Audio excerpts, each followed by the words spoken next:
Kim əgər tövbə edərsə, üzü Allaha gedərsə, ona cənnət olacaq daimi qismət. Budur əslində səadət, əbədiyyət.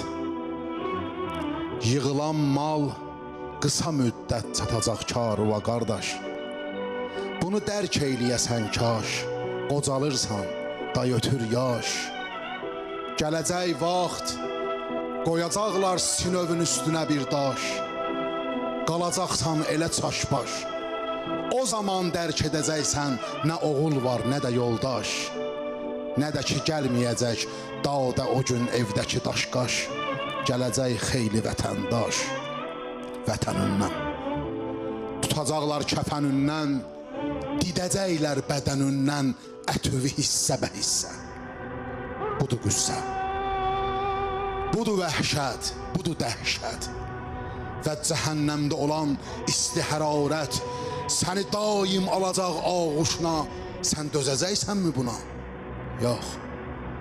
Səbəbi vardı, cılızsan və zəifsən. Özüvi satma, həyifsən. Çoxu azla dəyişirsən, nə hərfsən. Arada başını qaldır göyə bir eylə nəzər. Yatma bəşər, gör nə qədər kürə səmada düzülüb dövr eləyir. Kim bunlara əmr eləyir? Gör bu bəşər fikr eləyir ki, biri toqquşsa biri ilə dağlar kullubu aləm, yaşamaz bir nəfər adam. Deməli, burada mizan var, yaradan var.